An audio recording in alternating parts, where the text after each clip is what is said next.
What's up, YouTube? I am here with the best plant deck of the format.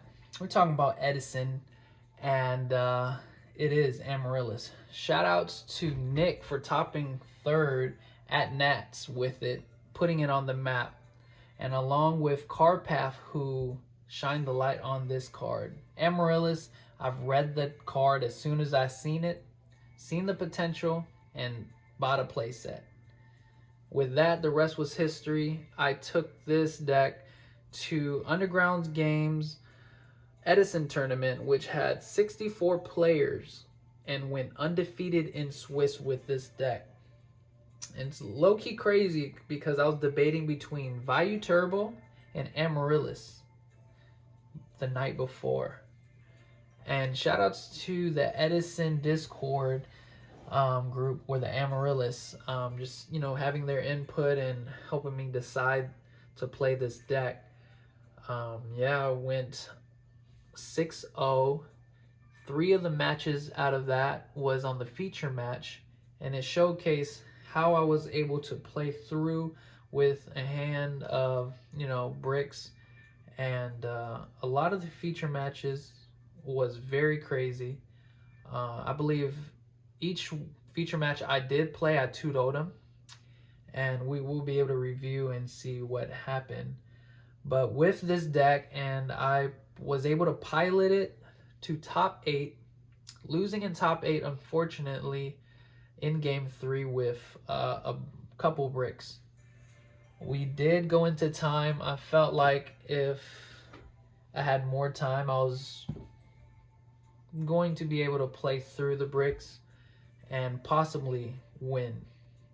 But I did lock in the Allure of Darkness, the prize card, and this beautiful mat. Shoutouts to Underground Games for hosting, and the event went smooth. And let's get into the deck profile. So I ran 3 Amaryllis, and with the direction of this deck, I focused on making this deck as consistent as possible, and with the control aspect in mind rather than the burn. I ran 3 Titanials with different printings to try and break the curse, but spoiler alert, the curse is strong.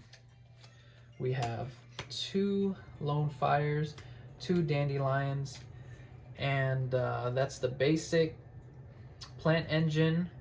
I decided to run a tomato, which is a dark and a plant, to put in this dark package. I have Sangan, Plague Spreader, Spear Reaper, Necrogarden, Tragodia, and Gores. So 4 of these you can see are kind of like battle, trap, hand trap type cards, which help one of the weaknesses of this deck of the defense and consistency. So there's the Mystic Tomato to get the Sangan, Sangan to get anything. Plague Spreader is one of the best tuners. I feel like I needed one more tuner. I was relying on Plague a little too much. After speaking with the members on the Amaryllis Discord, I am trying to incorporate Gale into this list, with Spear Reaper being a strong monster. Necrogarden, I really like Necrogarden. It put in a lot of work. Sometimes people forget that it's in the grave, and it gives you an edge on battle and possibly winning the whole game off of just a Necrogarden, which happened in one of the feature matches you will see. Tragodia is very good in the level modulations and Plague Spreader synchro plays. Tragodia is also good having the ability to discard monsters like Titanio and Amaryllis to take control of Absolute Zero and even Colossal Fighter to turn around the games. Gores is very good. I feel like a lot of players, when they have Gores in the deck, they do not take account in the theory of Gores and the aspect of Yugioh, and together I do call it a Theorio.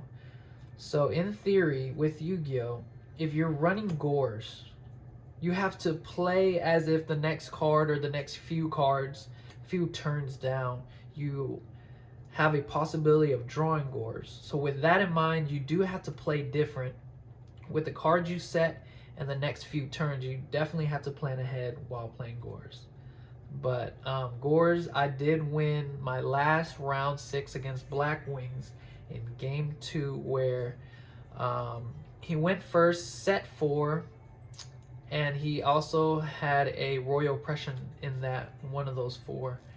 I had a Gores and a Sirocco, and end up winning that game with pretty much those 2 cards.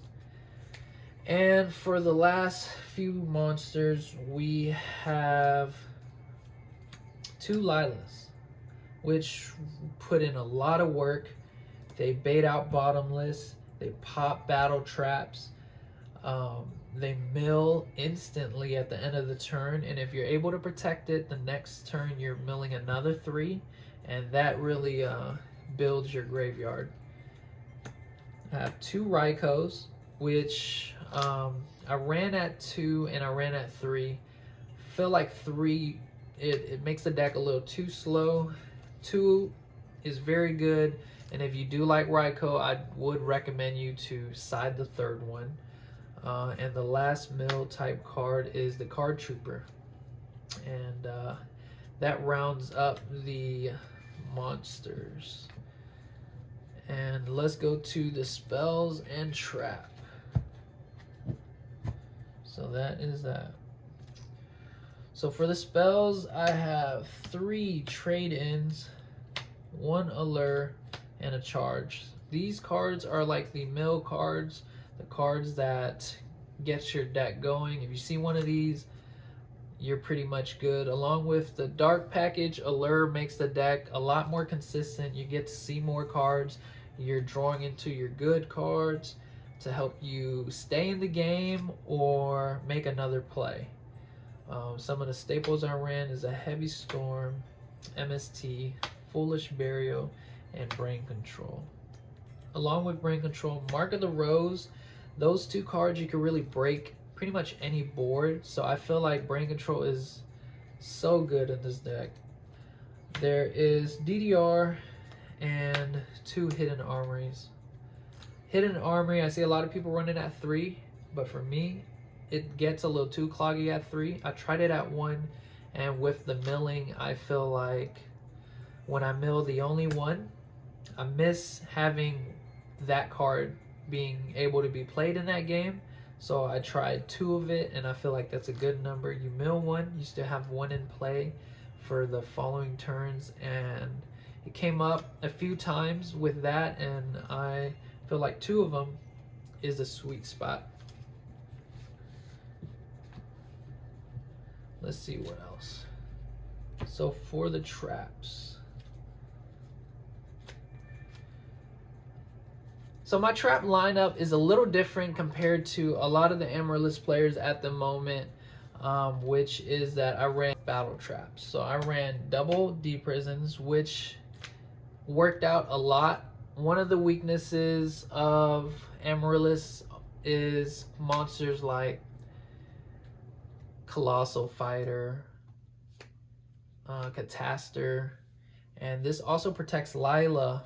For the following turn, you're able to pop their card or put pressure so they don't set. You mill another 6 and you're able to advance your game state. Mirror Force is another card that's great. Another synchro problem is Thought Ruler. Thought Ruler alone counters the whole Phoenix Amaryllis strategy, so I did learn that, and Mirror Force is a great out. Torrential is also another good card. People think it might not be as good because you have Titania, but a lot of times if you have Titania out, that is the main target. So after they clear that with their resources, you usually have floaters or Amaryllis just sitting, and an Amaryllis Torrential is pretty good. They feel like you're kind of committed, so they decide to commit their board, and before they build something impactful, you could torrential tribute, get rid of the whole board, and reset the game state, making it simple. And I ran the Call of the Haunted. Here are the cards that kind of like made the deck do as well as it did in this tournament. I ran only, let's see, this one card changed the whole game. I ran the Starlight Road.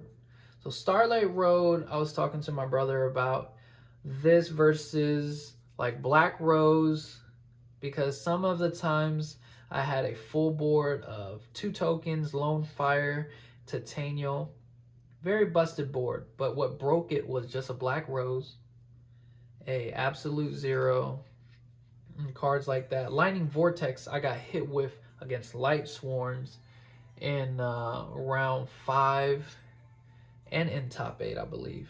If I were to have the Starlight Road, done deal. And with this deck, it builds a lot of board presence, and then Starlight Road is usually live. And this happened a few times where I had a token on board or 2 at end phase, Amaryllis summon, and someone uses Torrential Tribute. Boom. Crazy. And for the discard traps, it's a little different. I ran just 1 Phoenix Wing Wind Blast. I've tried it at 3, I tried it at 2, and it's a little different for me because I feel like a lot of situations, putting the 1 card on the top deck, it's good, but it becomes situational sometimes where it's not that good. So I decided to run it at 1 to have more utility cards in the deck, such like Starlight Road, and for the last discard trap, one of the spiciest, probably the most spicy card, it is Divine Wrath. This card alone handled a lot of cards. It took care of Absolute Zero, one of the worst cards to go against in this format. It took care of Black Rose, Fossil Dyna, Catastor, Kalute, Honest. It's pretty much Amaryllis's War Chariot. And this card won me a few matches alone, and that rounds up the trap. And for the extra deck, we'll run it through real quick. It's nothing too special. We have the Chimera Tech, Mistworm, Thought Ruler, Dark End Dragon, Colossal, Stardust, Ancient Fairy. We have the Black Rose, the Flame Veil, Yugioh Guardian. We have Tempest, Brio, Catastor, Magical Android, and Army Arm. Nothing too crazy. With just 1 Plague Spreader, I went into, I believe, Magical Android, Catastor, Brio, Yugioh, Black Rose, Stardust with Starlight, and I think that was pretty much it. But with the addition of Gale, the Synchros will have more potential of play. So for the side deck, we have 2 Cyber Dragons. It's very good against Blackwings and stun decks, and is also good against Catastor and removing the issue against Titanium. I have 2 Sirokkos. This is the MVP card against Blackwings, one of Amaryllis' worst matchup. And in game 2, last round, it was very crazy.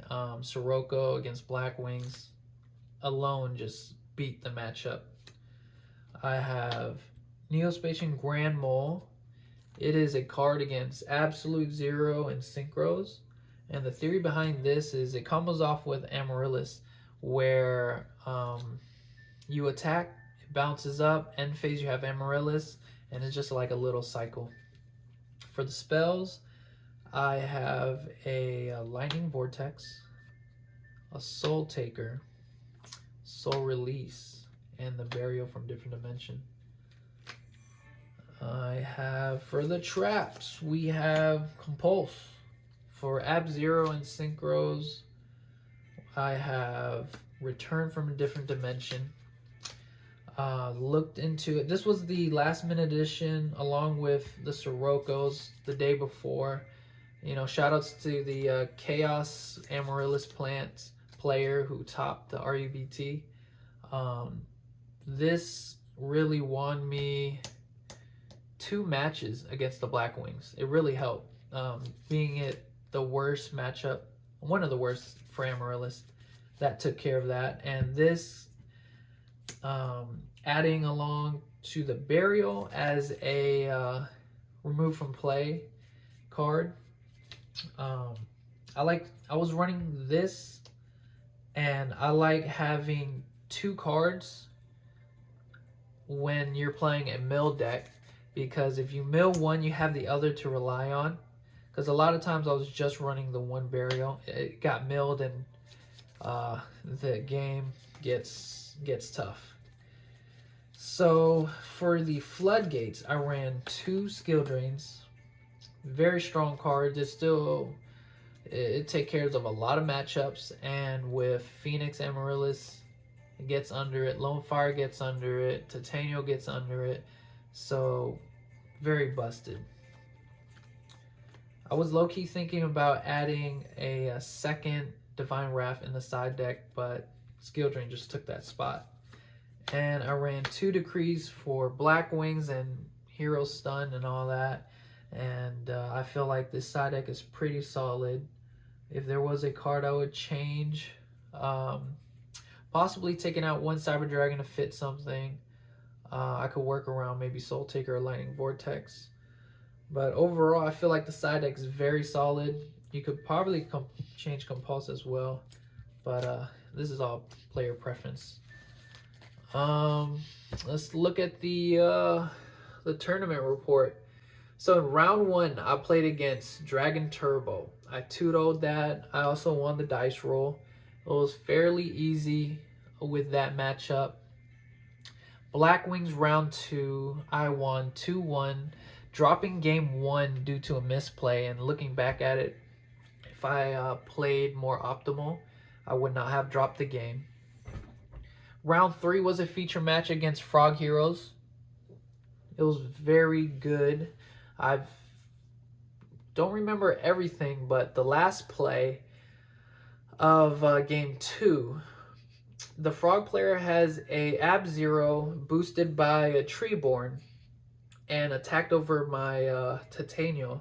Something happened where it just happened very quickly with the battle, and I had a Skill Drain set, and I was thinking I didn't want to show the goo. I'll let him crash because he was at 600 after the Amaryllis getting popped. I could just attack next and just seal the deal. I could have activated Skill Drain. Absolute Zero would have dropped down to 25, crashed Titanium, and then Ab-Zero effect would have wiped my board. Amaryllis would have burned him that turn, but didn't want to show it. So y'all can see that in the feature match. I would add the links to that below. Round 4, I played against Stun. It was a tough matchup, but I was able to overcome the stun action and just beat him down with Titanium. Ended up winning 2-0 with that, surprisingly. Round 5 was a feature match against Lightsworns. Very crazy game as well. Great game. Ended up winning the die roll and winning 2-0. Round 6 was against Blackwings, and that was also in a feature match. And very crazy. Ended up 2-0-ing. So out of the 6 rounds, only dropped 1 game. Looking back, if I were to play correctly, I would have 2-0'd every opponent in the tournament in Swiss, which is very crazy for this deck. And I also did brick a lot with the Titanium Amaryllis. And in the feature match, I believe I do show my hand on what I opened with and how I overcame the bricks and played through it. And unfortunately, in top 8, I was not able to play through the brick in game 3. It was also due to time that with the pressure. I did misplay. I set Dandy instead of Raikou, which would have been more progressive in my game state. And with time, I believe I could have easily played through the brick hands and won, like throughout the whole day. But the Lightsworn player, he did end up making it to the finals, and shout outs to him. Cool guy, great player, and the whole event went down smooth. You know, that's pretty much it for the deck profile. I will be editing it, adjusting from what I've learned, and we'll be optimizing the deck. And yeah, that is the deck profile. Thank you.